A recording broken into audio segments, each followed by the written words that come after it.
नमस्कार किसान भाइयों, मैं पवन के टाक गोयल ग्रामीण विकास संस्थान के जैविक कृषि अनुसंधान केंद्र पर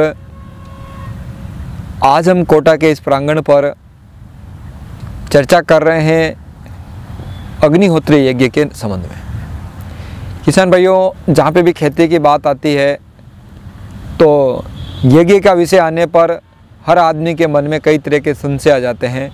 कुछ लोग कहते हैं ये क्या टोने टोट के खेतों में होते हैं, क्या ये विषय हैं। तो उस पूरे भ्रम को क्लियर करने के लिए, इसकी उपयोगिता को साबित करने के लिए और इसको किस तरह अपनाने के लिए आज हम खुद यज्ञ यहाँ पर कर रहे हैं।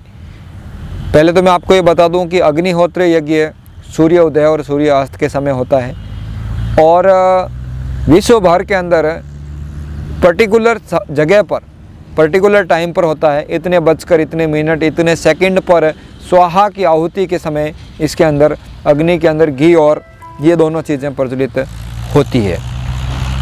तो हम बात कर रहे हैं इसका क्या उपयोग है। तो सबसे बेहतरीन उदाहरण आज यदि मेरे पास में है तो ये है कि भोपाल गैस त्रासदी 1984 के अंदर घटित हुई थी। हज़ारों लोग उसके अंदर मौत के गले चढ़े थे। भोपाल गैस त्रासदी के अंदर 2 परिवार ऐसे जीवित और सुरक्षित बचे जिनके लिए बड़े बड़े वैज्ञानिकों ने बड़े स्तर पर शोध किया और पाया कि उन दोनों घरों के अंदर निरंतर अग्निहोत्री यज्ञ किया जा रहा था। ऐसा बताया गया है कि न केवल वो परिवार ही सुरक्षित हुए बल्कि उन परिवारों के अंदर साथ साथ पलने वाले पालतू पशु कुत्ते और बिल्ली और गायें भी सुरक्षित रही। लेकिन ये एक रहस्य का विषय रहा कि ऐसा क्यों हुआ।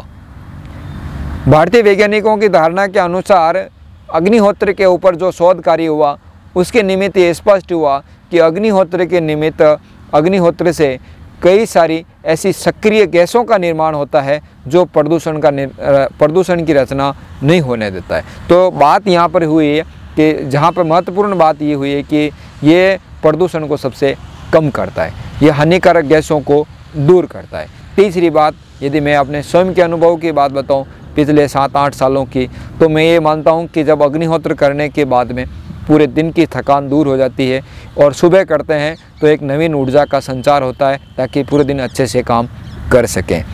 तो इसी तरह इस अग्निहोत्र के अंदर ये राख भी है। इस राख का उपयोग बायोसॉल नामक उत्पाद बनाने के लिए काम आता है, जिसका घोल बनाकर खेतों में छिड़कने से कई तरह के पोषक तत्व हमारे को मिल जाते हैं। अब बात करते हैं कैसे ये अग्निहोत्री यज्ञ किया जाता है। पूर्व में पहले भी आपको बता दिया कि सूर्य उदय और सूर्य अस्त के समय हमें अग्निहोत्री यज्ञ निरंतर करते हैं। अब कैसे करते हैं, क्या क्या इसमें चीज़ें सही है। तो सबसे पहली चीज़ इसके अंदर ये है, ये आप देख रहे हैं अग्निहोत्र का कुंड पीतल का बना हुआ हो। पीतल का ये अग्निहोत्र का कुंड है, पिरामिड आकार के अंदर होना चाहिए, नीचे से छोटा और धीरे धीरे ऊपर ये बढ़ा हुआ होना चाहिए। ये इस अग्निहोत्र यज्ञ के कुंड का विशेष नाप होता है। इस विशेष नाप के कुंड के अंदर ये अग्निहोत्र होता है। अब बात करते हैं कैसे इसमें क्या क्या चीज़ें उसके साथ में चाहिए होती है। अग्निहोत्री यज्ञ के अंदर ये एक देसी गाय के गोबर से निर्मित कंडे हैं। इस कंडे का उपयोग इसमें पिरामिड नुमा जो अपना पीतल का बर्तन है इसके अंदर इसका उपयोग होता है। इसी के अंदर जब हम पिरामिड की रचना इसको तोड़ के अलग अलग पिरामिड बना देते हैं ताकि इसके अंदर अग्नि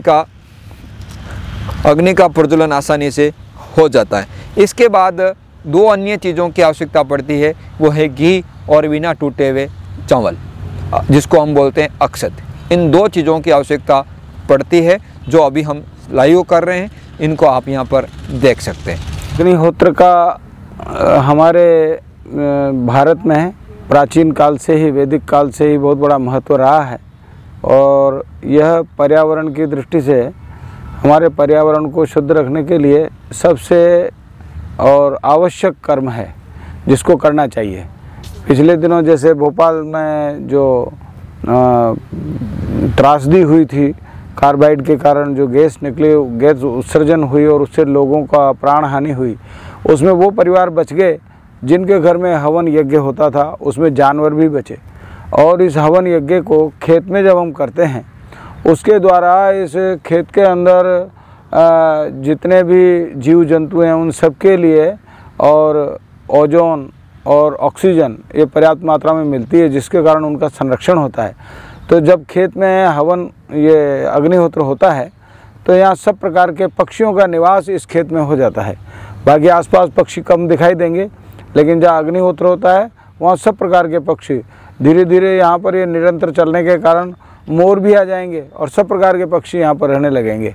तो उन सबको प्राणवायु मिलती है, यानी पक्षी एकदम ऐसा सेंसिटिव रहता है कि कोई भी दुर्घटना होती है तो वो सबसे पहले महसूस करता है।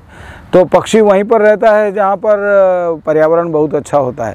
तो ये पक्षियों का तो ये बहुत बड़ा एक मीटर है जिससे पता लगता है कि यहाँ का वातावरण कितना शुद्ध है।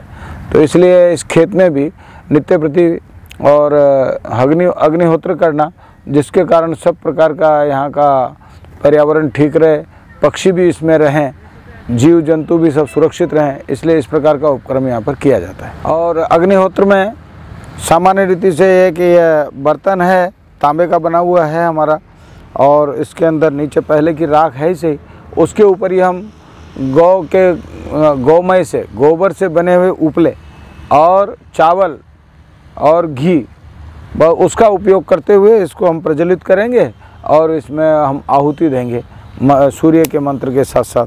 सूर्योदय और सूर्यास्त दोनों समय पर यह अग्निहोत्र किया जाता है। ओम अग्नाय स्वाहा अग्नाय इदं नमः। ओम प्रजापते स्वाहा प्रजापते इदं नमः।